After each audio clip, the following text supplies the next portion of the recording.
시청자 여러분 안녕하십니까. 전라도 시인으로 불리는 전북 고창 출신의 정재학 시인 겸 칼럼니스트가 5.18과 관련해서 주목할 만한 내용의 기명 칼럼을 공개했습니다.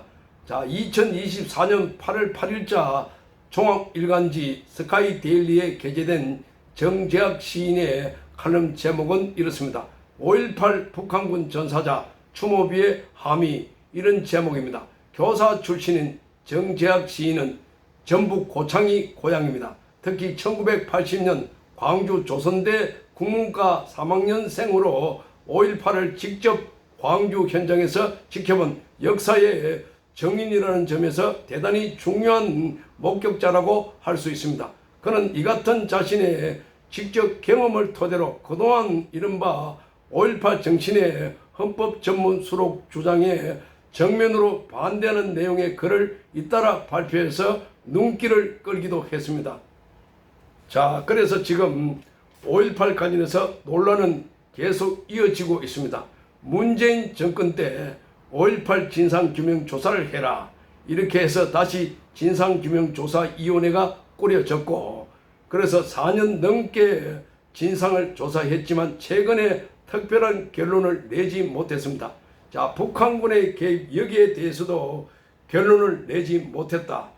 이 없다, 있다 이게 아니라 조사를 계속한다, 이런 수준입니다. 자, 북한군의 개입이라고 할 때 북한군을 어느 정도 보는 건가?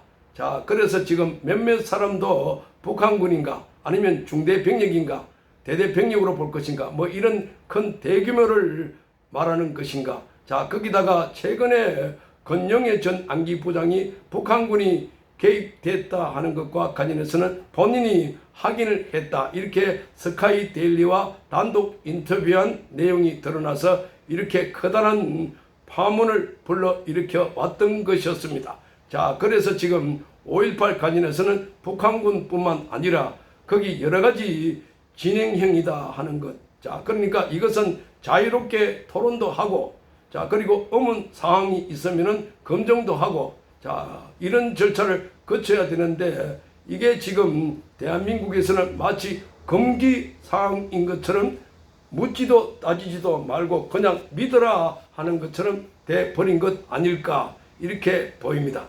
자, 이런 상황에서 지금 전라도 시인으로 알려진 정재학 시인은 8월 8일자 5.18 북한군 전사자 추모의 함의라는 제목의 긴 칼럼을 적었습니다. 자, 이걸 보면 다시 전라도 시인의 눈에라도 지금 북한군의 개입 사건과 관련해서는 아직도 의혹이 많다 하는 것을 알 수가 있는 대목들입니다. 자, 이 칼럼을 여러분들께 소개를 해드리겠습니다. 자, 5.18 세력이 가장 두려워하는 것, 그것은 바로 5.18이 북한이 개입했는가의 사실 여부를 밝히는 일이라고 적고 있습니다. 자, 만약 지금까지 알려진 바대로 북한의 공작으로 5.18이 일어난 것이 사실이라면 광주 망울동 5.18 묘역은 당장 폐쇄돼야 하고, 그리고 5.18은 영광이 아니라 치욕으로 남아야 한다고 지적을 했습니다.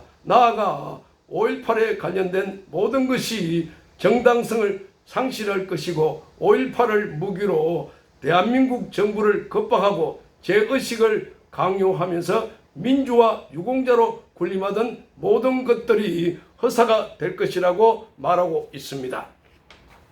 자, 그러므로 5.18 세력은 필사적으로 북한의 개입을 부정하고 있고 고소 고발은 물론 온갖 위협과 겁박, 심지어 정치적인 힘까지 이용해서 사력을 다해서 막고 있다, 이렇게 비판하고 있습니다. 그것은 몸부림처럼 느껴지는 것은 정당한 논의를 거부하기 때문이라고 말하고 있습니다. 그들은 모든 의문에 대한 합리적 논의를 거부한다고 말합니다.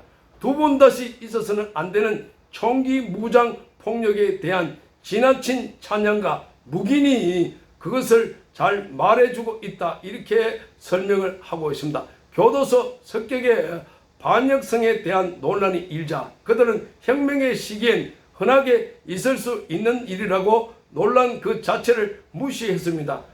46곳이나 되는 무기고 탈취에 대한 문제를 지적하자 그들은 무기고를 탈취한 한두 사람을 내세워서 자기들이 한 일이라고 자랑하고 있는 것이다. 이렇게 말했습니다. 그러나 무기고 탈취는 한두 사람이 46곳에서 일시에 저지를 수 있는 일이 아니라는 겁니다. 더욱이 무기고는 총과 총탄이 따로 관리되는 곳입니다. 자, 그럼에도 46곳에서 총과 총탄이 한두 사람에 의해서 한꺼번에 틀린다는 것은 불가능하다는 이야기입니다. 자, 그들이 약탈한 무기 속에서는 수류탄도 있고 기관총도 있습니다. 자, 총기를 반납하자는 광주 유지들의 설득에 끝까지 반대하고 총기를 들었던 자들이 누구인가에 대한 의문도 있었지만 5.18 세력은 그들이 정체를 묻어버린 채 오로지 강렬한 의지를 지닌 민주화 유공자라고 주장하고 있다. 이렇게 밝히고 있습니다. 그러나 지금 정재학 시인이 아는 한 총기 무장 세력이 반역 행위라는 점을 광주 유지들만 알고 있었던 것 아니다. 이렇게 말하고 있습니다. 자, 북한의 5.18 개입 여론을 막기 위해서 5.18 세력은 김일성의 발표문을 내세워서 북한이 5.18에 관여하지 않았음을 주장하고 있습니다. 믿을 수 없는 김일성의 말을 전적으로 믿기로 한 결과라는 겁니다. 김일성을 신뢰하는 자 아니면 이 또한 이해가 불가능한 것이다. 김일성은 5.18에 관련해서 이런 말을 남겼다고 합니다. 자, 김일성의 말입니다. 자, 우리는 5.18에 관여하지 않았다.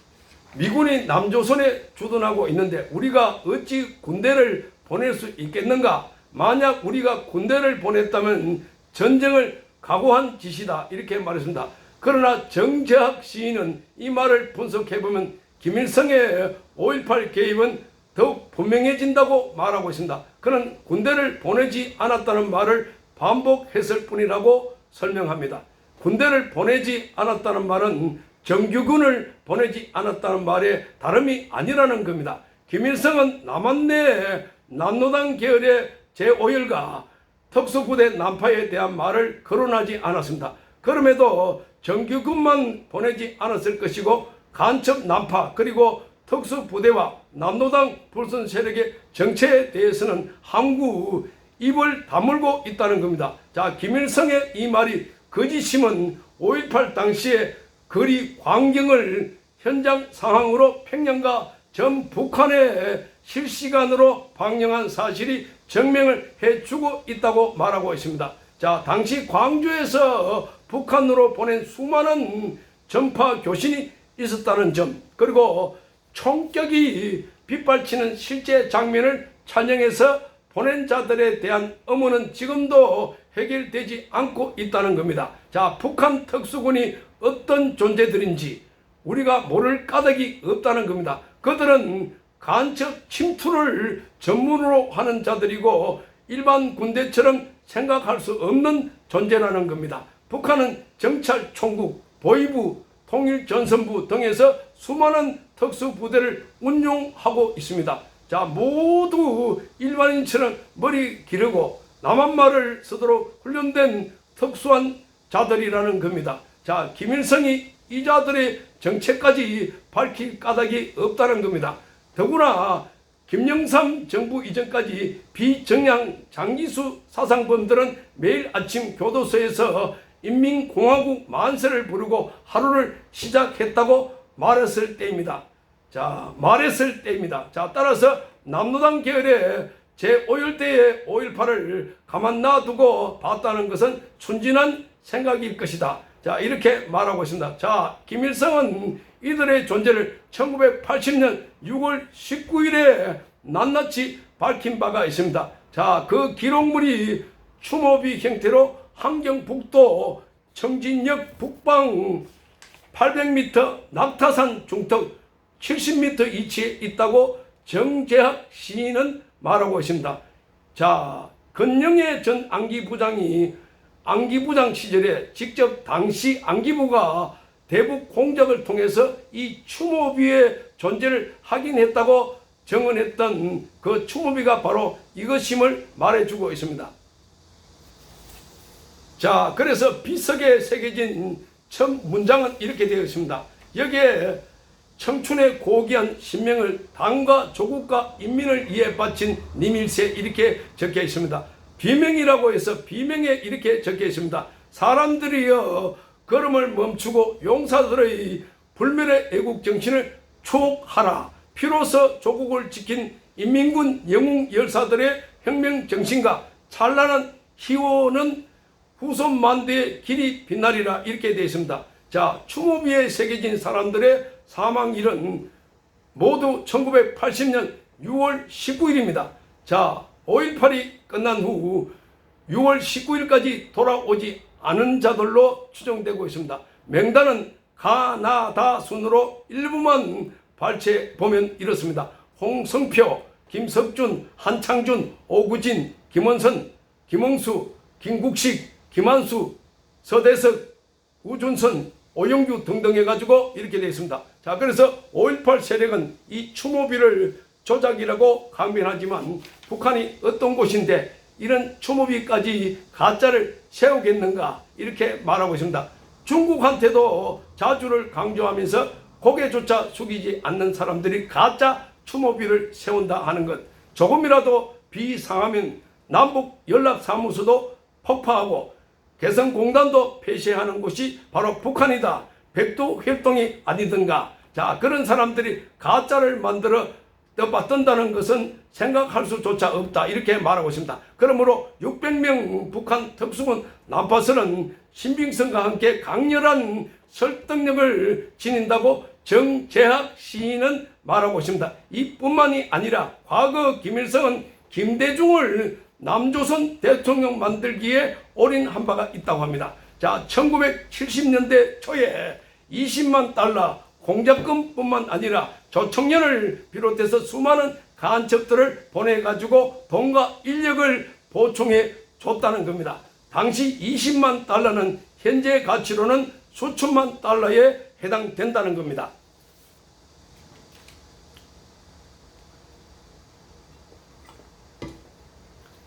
자, 김대중을 향한 북한의 공작이 정체를 드러내는 때가 있었다고 합니다. 자, 김대중은 대통령 당선 즉시 북한을 방문해서 김정일을 만났습니다. 세계가 놀랄 사건이었으나 둘은 비밀스럽게 김정일의 차원에서 한참 동안 대화를 나눴다고 합니다. 김정일의 차원에서 무슨 일이 일어났는가는 초미의 관심사입니다. 미국이 정보 자선을 총동원해가지고 그래서 알아낸 바로는 김정일이 내민 것은 북한이 김대중을 위해서 보내준 돈과 인력에 대한 자료였습니다. 그때 김대중은 김정일에게 협박을 당하고 있었던 것이다 이렇게 말하고 있습니다. 5억 달러에 가까운 돈이 김정일에게 지원된 것은 그 직후부터였다고 합니다. 그리고 5.18은 민주화 운동이 돼버렸다. 자, 5.18 세력이 입이 100개가 있어도 부정하지 못하는 것은 윤기건의 월북이라고 적고 있습니다. 윤기권은 5.18 당시 조선대학교 부속고등학교 3학년 재학생이었다.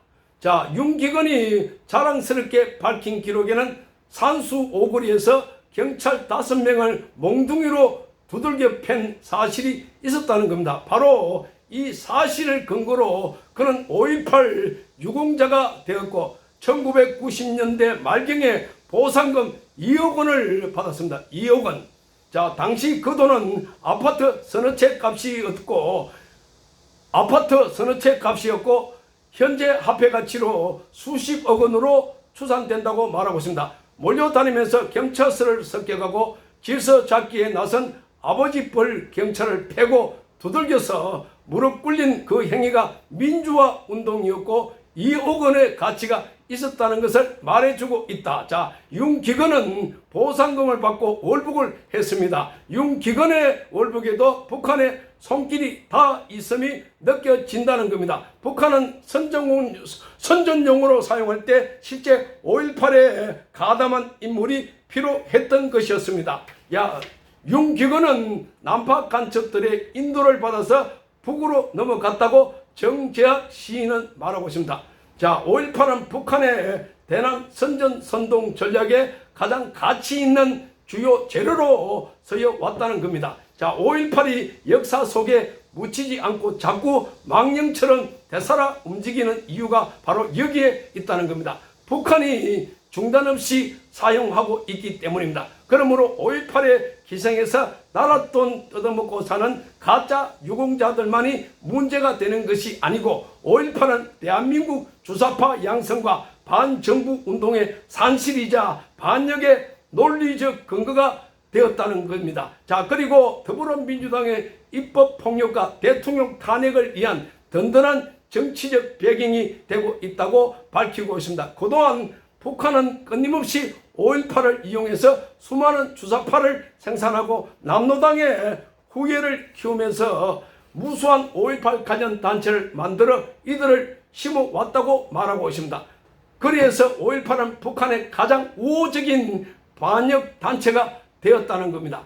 자, 또 자익 세력은 5.18을 반정부 반국가 투쟁의 구심점으로 활용하고 있기 때문에 우리는 5.18 정신 그 자체를 의심하고 있다, 이렇게 밝히고 있습니다. 자, 주사파 대부인 강철 서신의 김영환이 주사파가 된 것도 5.18 관련 사진들을 보고 분노한 까닭이었다고 전해지고 있습니다. 자, 그는 강화도에서 북한 간첩의 안내를 받아서 잠수함을 타고 북한으로 갔고, 그리고 두 번이나 김일성을 만났습니다. 그때 김일성이 한 말이 이 말입니다. 자, 그동안 수많은 간첩을 보내고 수많은 공을 들여서 남한내 혁명을 선동했지만 그러나 이루지 못한 일을 대학생 김영환이 해냈다, 이렇게 말했습니다. 자, 그 주사파 일부가 이석기의 경기 동부연합이었고 통합진보당이었고 그리고 현재의 진보당이다. 자, 그리고 여기 범민령 중심의 남로당 세력과 주사파 세력이 장악한 곳이 바로 더불어민주당이다, 이렇게 정재학 시인은 적고 있습니다. 더불어민주당은 당 이름 자체가 문제가 되고 있습니다. 김일성 회고록에 세계와 더불어라는 이름이 있는데 여기서 당을 따와서 지금의 더불어민주당이 되었기 때문이라고 설명을 하고 있습니다. 또한 민주당이 입에 달고 사는 처음처럼도 문제가 된다는 겁니다. 주사파들은 과거 북한이 처한 고난의 행군 이후 흩어지는 붉은 세력을 모으기 위해서 처음처럼 김일성을 모시자, 이렇게 구호를 외쳤다고 합니다. 처음처럼 김일성을 모시자. 그 처음처럼이 통역당 출신으로 징역 20년형을 살았던 간첩 신영복에 의해서 글자로 서각이 되고, 이 글씨는 문재인 통치 시절 국정원 정문 비석으로 세워져서 대한민국 정보사를 지배하고 있었습니다. 한때 경찰청사 현판에도 새겨질 뻔하다가 중단된 바가 있습니다. 이후에 처음처럼은 더욱 발전해서 민주당 국회의원 모임으로 철험회가 조직된 것입니다. 민주당 국회의원 모임으로 철험회가 조직된 겁니다. 대한민국 국회의원들이 김일성을 모시는 주구가 되었다는 겁니다. 그동안 대한민국에서 일어났던 모든 분란과 소위 민주화 운동에 대해 이 정재학 시인은 북한의 작용을 의심한 적이 있다, 이렇게 말합니다. 자, 그리고 그 모든 것이 사실임을 확인한 바도 있다, 이렇게 말하면서 심지어 4.19 의거에도 북한은 있었다. 북한 김일성은 살아생전에 4.19 때 남한으로 쳐들어오지 못한 것을 두고 후회한 바가 있다, 이렇게 설명하고 있습니다. 자유민주당의 고영주 대표의 주장처럼 정말로 대한민국 민주화 운동은 99.9%가 가짜일 수 있고, 그리고 대한민국 민주화 운동의 정점에 5.18이 있다, 이렇게 말하고 있습니다. 그러나 역설적이기도 북한은 5.18 북한군 전사자 추모비를 통해서 5.18이 북한의 공작이었음을 직접적으로 말하고 있다는 겁니다. 무려 154명이나 되는 북한군 전사자를 통해서 북한이 말하고자 하는 것은 대한민국 민주화 역사에 대한 비열한 조롱일지도 모른다, 이렇게 적었습니다. 그러므로 5.18은 북한 김일성의 대남 공작 중에 하나였고, 김대중과 북한을 추종하는 불손 세력들이 가시한 사건이라고 판단해야 된다 이렇게 말하고 있습니다. 자, 그러나 실제로는 전남 한평 출신인 이영일 당시 민주정의당 소속 전 의원이 지적한 내란형 폭동일 수도 있다. 이에 대해서 청진에 있던 5.18 북한군 전사자 주모비는 이렇게 적고 있습니다. 우리는 당과 수령의 명령으로 남조선 해방을 위해 싸우다가 혁명전사의 이름으로 이곳에 묻혔다. 우리의 죽음을 누구 마음대로 민주화 운동으로 부르는가 이렇게 되어 있습니다. 이걸로 정재학 시인은 마무리하고 있습니다. 자, 그러니까 이게 민주화 운동이 아니라는 이야기입니다.